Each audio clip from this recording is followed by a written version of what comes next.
O senhor, aí dá para fazer uma conexão, eu estava pensando aqui, o senhor foi um deputado constituinte, mas um importante deputado constituinte na Comissão de Sistematização e na hora da Comissão de Redação. E o senhor foi ministro 4 anos da Defesa. Vamos ao artigo 142. Esse artigo, eu gostaria que, por favor, o senhor falasse no momento que o senhor foi deputado constituinte, e depois nós discutirmos a aplicação ou suposta aplicação desse artigo nessa conjuntura atual tão complexa.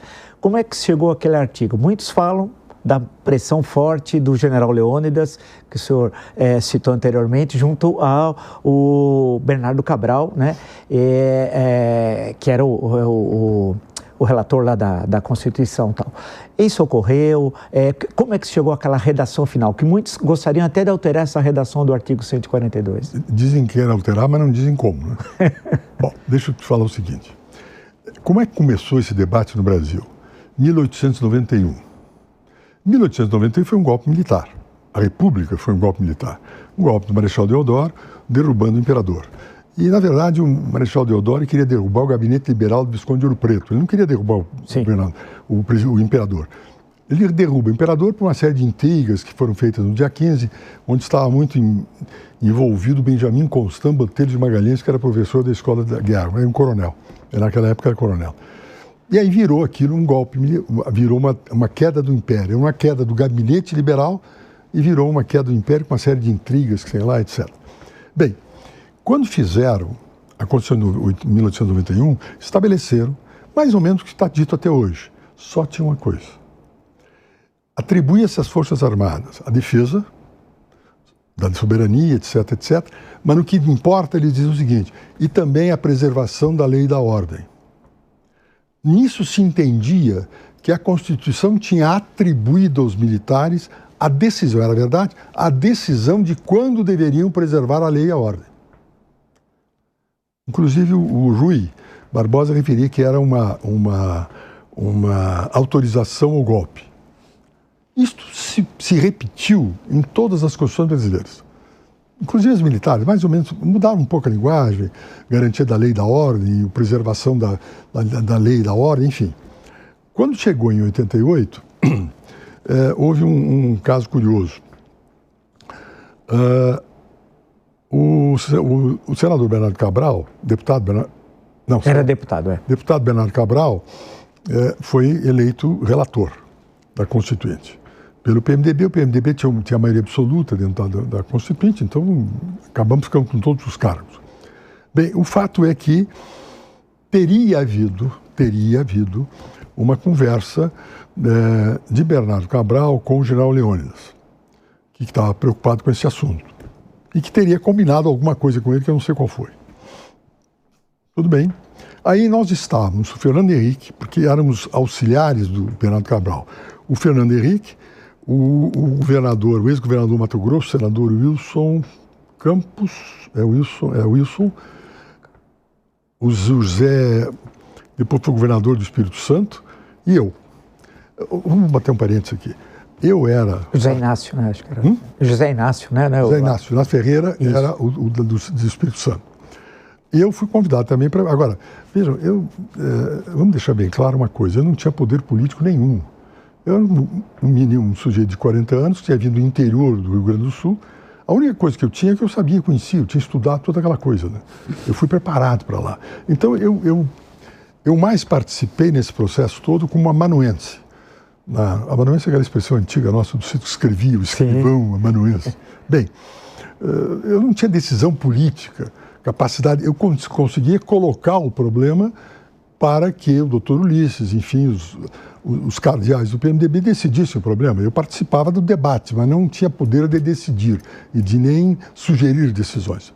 Bem, o fato é que estávamos nós lá no Porodazem quando vieram as esquerdas, vieram conversar com o Bernardo Cabral. Vieram conversar com o Bernardo Cabral, estava lá o Genuíno, o líder do PCdoB, que era da Bahia. Haroldo Lima, não era? Era Haroldo Lima. Vieram os outros grupos também, enfim, uns 4, 5, 6 representantes da esquerda e foram conversar com o Bernardo. O Bernardo tinha uma qualidade, não dizia não para ninguém. Isso era sabido, não dizia não. Rolava aquela conversa, etc. E ele teria se comprometido com um tipo de redação que criava problema. Eu não me recordo disso, eu cheguei a ver, mas agora não me lembro mais. O fato é que a imprensa, eles saíram de lá e deram uma notícia à imprensa, e a imprensa no dia seguinte replicou. E, ao ter replicado, criou um grande problema para o general Leônidas.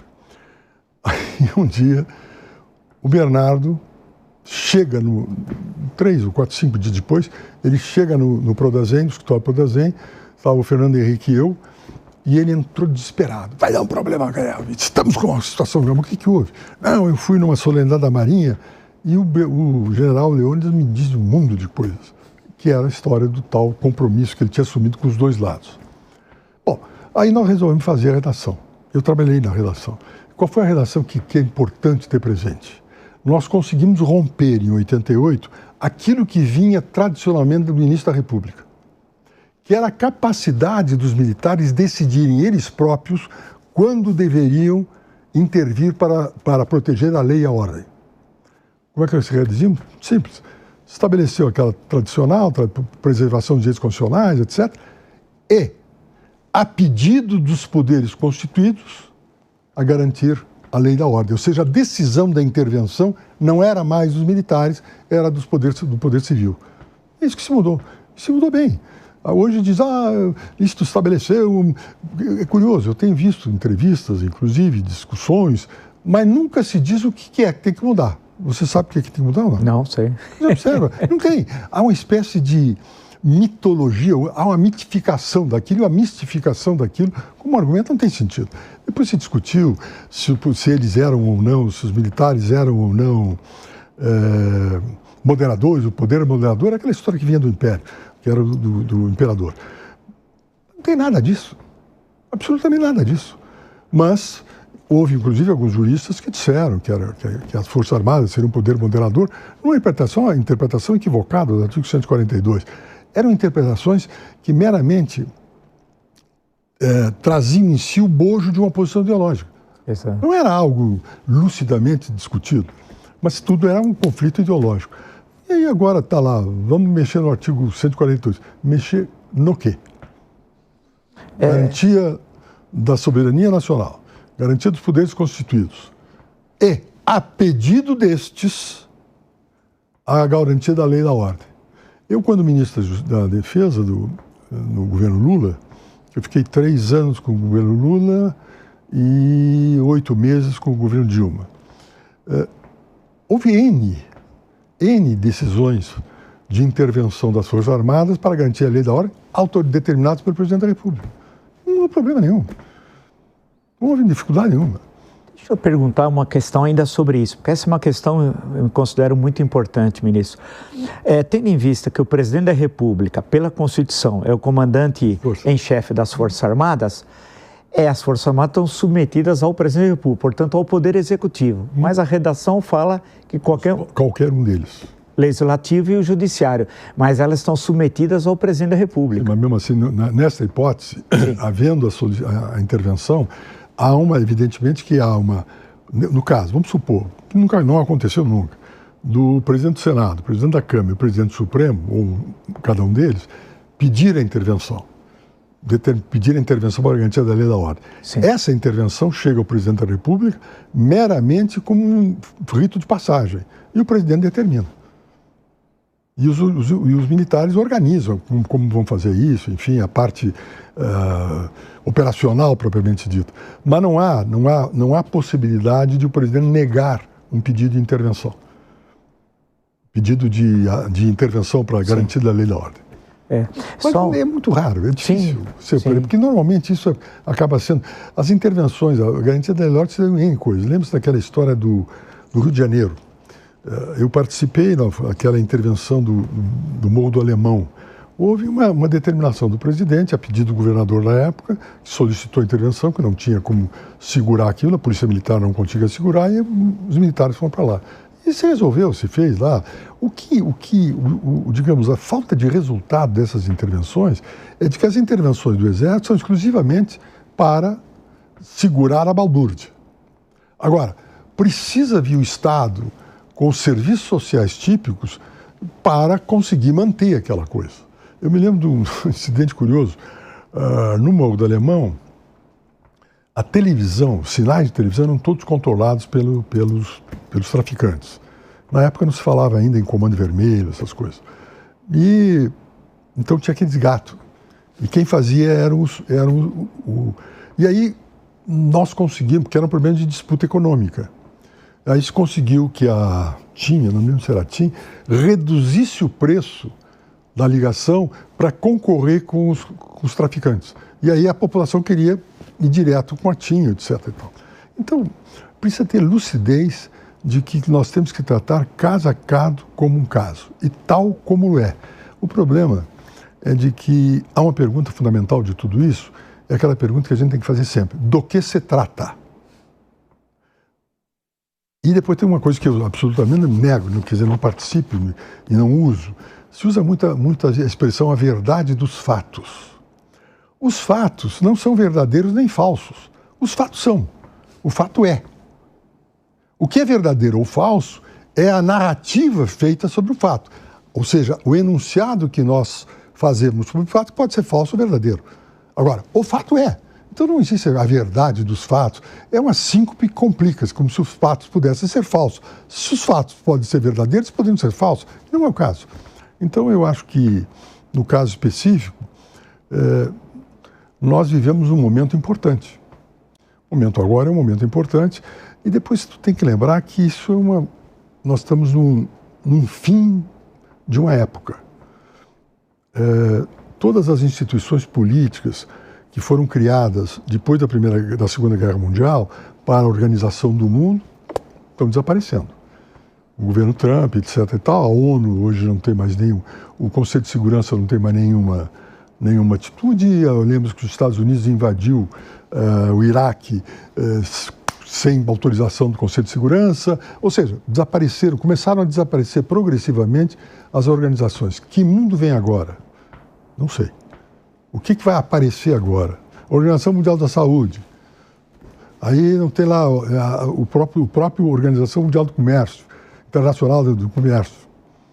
Hoje não funciona. Tá essa coisa de disputas, digamos, territoriais. E por que tudo isso? Porque nós tivemos um fenômeno que nós não podemos esquecer, que foi a hiperglobalização. E quando houve a hiperglobalização, o que aconteceu? Houve um adensamento imenso das relações comerciais. As cadeias de comércio, as cadeias produtivas se espalharam pelo mundo. Vem a pandemia. E aí a gente descobre, com a pandemia, que só tinham 2 países no mundo que controlavam, que podiam produzir os sais para os remédios: a Índia e a China. É verdade. Ou seja, o excesso disso. Uma das consequências, digamos, uma das crises dos Estados Unidos, por exemplo, é de que essa hiperglobalização acabou transferindo, já que os asiáticos, quando entraram no mercado de trabalho, os asiáticos entraram no mercado de trabalho, você tem 2 características. Primeiro, disciplinadíssimos. E segundo, baixo custo. Resultado, a produção começou a ser feita nesses pontos por causa do custo. Viraram cidades fantasmas nos Estados Unidos. Ou seja, perderam emprego, perderam a garantia. E tudo isso criou-se um enorme problema e os políticos não souberam lidar com isso. Então hoje você tem um ódio que transparece em todos e que decorre exatamente do problema de você ter perdido o futuro. Eu vou voltar rapidamente. O senhor fez referência, é interessante, a leitura, vamos chamar assim, equivocada do artigo 142. E, na época, naquele momento, ainda falam, mas não tanto, faziam referência, e o senhor tocou nessa questão, ao poder moderador. Só que na Constituição de 1824, o poder moderador não falava nada das Forças Armadas, era o poder pessoal do imperador. Tanto que o artigo 99 é uma coisa horrorosa. A pessoa do imperador é inviolável e sagrada, ponto. Ele não está sujeito a responsabilidade alguma. É isso que é o poder moderador. Quer dizer, não tem nenhuma relação com as Forças Armadas. Então, não tinha aeronáutica, evidentemente, era só a Armada, a Marinha e o Exército. Então, era uma salada no meio dessa discussão. E falando nisso tudo, o senhor, em 2002, era o presidente do Tribunal Superior Eleitoral, na eleição de 2002. 20 anos depois, tivemos uma eleição, certamente em 2022, muito mais tensa, creio eu, não sei, isso que eu perguntaria, do que 20 anos atrás. O que mudou nas eleições, o que mudou no país, o que mudou no TSE? Bom, nós temos um problema grave. Observa que quando, até um determinado momento no Congresso Nacional, você tinha uma estrutura do processo decisório. Como é que funcionava isso? Você tinha o plenário da Câmara, eu vou falar na Câmara especificamente, tinha o colégio de líderes e o presidente da Câmara. Os líderes, naquele momento, nós tínhamos certeza que eles tinham pelo menos 80% dos votos da sua bancada, ele conduzia. Resultado, nós tínhamos que fazer negociações no colégio de líderes. Negociações sobre projetos de leis, enfim, sobre situações. Acertado no colégio de líderes, nós tínhamos garantia de que teríamos a aprovação daquela matéria. Bom, esse modelo morreu. Morreu a partir de um determinado momento, que foi a eleição do presidente Severino Cavalcante. No momento em que o presidente Severino Cavalcante foi eleito, o colégio de líderes perdeu a força. E aí isso prosseguiu depois dos outros presidentes. Tanto é que você não sabe quem são os líderes dos partidos hoje. Hoje você sabe quem são os presidentes dos partidos. E você sabe que são os presidentes dos partidos porque eles controlam o recurso decorrente do fundo de eleição, do fundo eleitoral. Não o fundo de partidário, mas o fundo das eleições. Ora, isto esboroou o processo decisório, primeiro. Segundo, a política progressivamente foi perdendo a capacidade de gerir os seus conflitos. O que tínhamos num determinado momento? Você tinha conflitos a todo momento. Conflitos políticos que você ia compondo dando uma solução B que superava o conflito básico. Mas essa solução B já seria o primeiro elemento para um novo conflito e assim sucessivamente.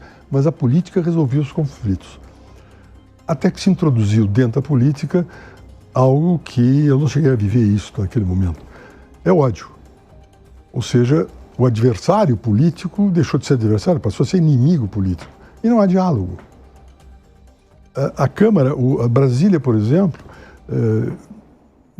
qual é o período que tem os parlamentares para fazer entendimentos em Brasília hoje? Na época eu estava lá, começávamos na terça-feira e íamos até quinta.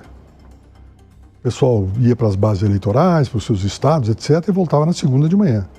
Chegava na segunda, tinha diálogos, tinha conversas, tínhamos jantares, conversas, entendimentos, acordos. Não tem nada. Hoje você tem... Quando surgiu com a pandemia, surgiu esse negócio de votação virtual, né?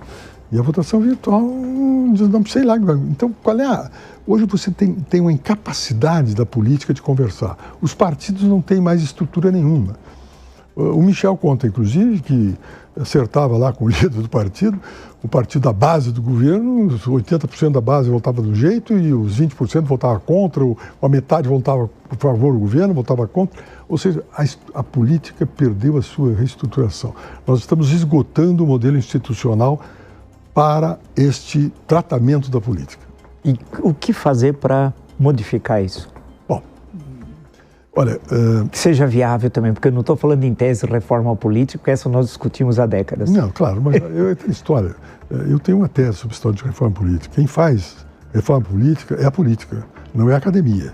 Só que colegas seus acham que podem determinar como os outros devem se comportar. Aliás, a academia tem muito disso, né? No direito é muito fácil. As análises de direito constitucional, dos constitucionalistas, dizem como os outros devem se comportar. Não ele, mas os outros. E não é assim. As coisas acontecem, vão se produzindo pelo conflito político. O modelo, por exemplo, eleitoral nosso, ele foi eficaz. Funcionou, mas agora não funciona mais. E não existe, no meu ponto de vista, Vila, nenhum sistema eleitoral bom ou mau. Há sistemas institucionais que funcionaram e que depois deixaram de funcionar. E o nosso esgotou-se. Ou seja, temos que buscar uma nova situação. Por exemplo, reclama-se muito da dependência dos parlamentares das suas bases eleitorais. Mas é evidente, porque o voto é uninominal. Você tem que votar no candidato, o eleitor vota no candidato, não vota no partido. E o partido, para conseguir maior número de vagas na Câmara, precisa ter um maior número de candidatos que produzam votos. Porque a soma desses votos é que dão o quociente partidário. Não é assim? E aí o que acontece? Eu me lembro, em 86, que foi a primeira vez que eu concorri, em Santa Maria, eu era candidato pelo PMDB.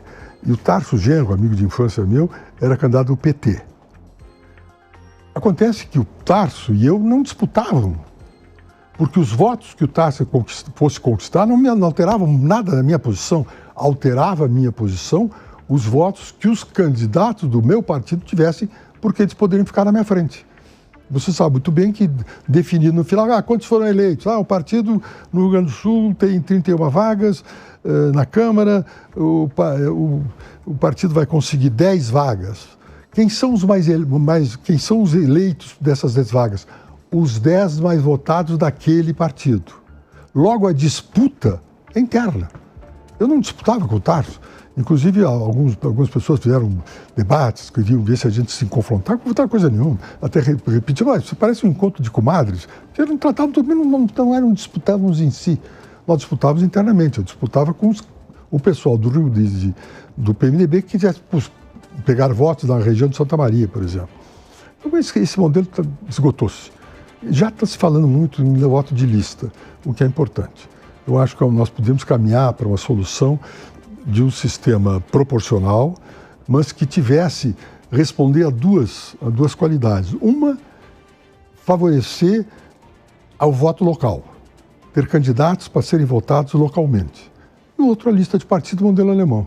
Voto distrital misto? Misto. E observa, quando você estuda o modelo alemão, vai verificar que alguns professores, acadêmicos, fazem uma análise daquilo foi uma abolação assim, assado. Não, aquilo foi um retrato da política alemã. Terminada a guerra, qual era o problema dos aliados? Qual era o futuro da Alemanha?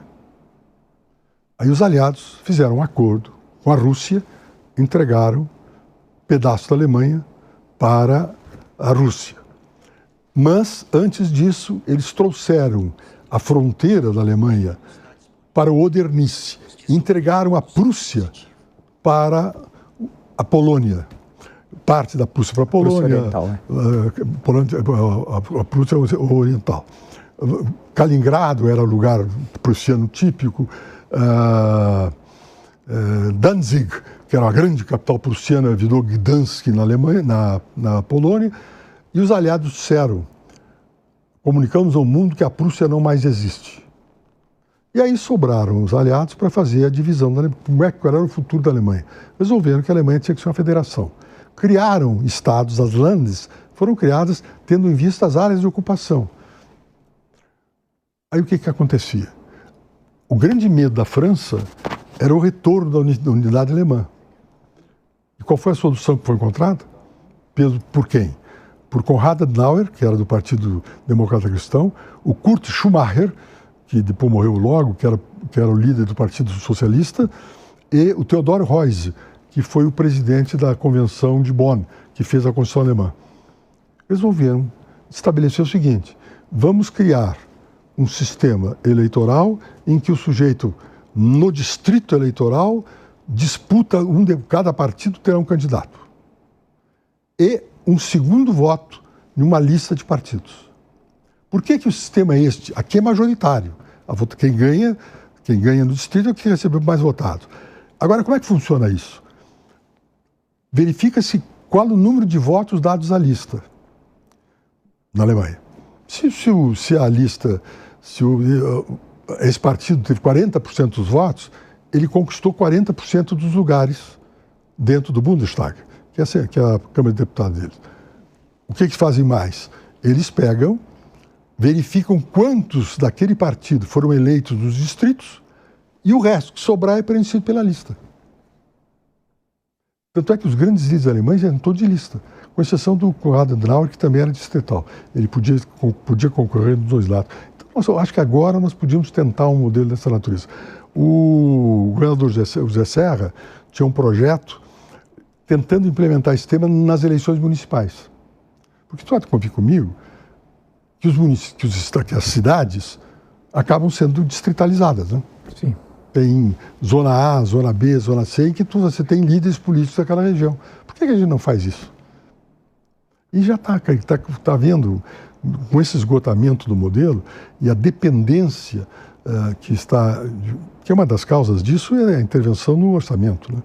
Porque os deputados precisam justificar para obter votação nos seus distritos eleitorais, aspas, suas regiões eleitorais, precisam levar obras para lá, né?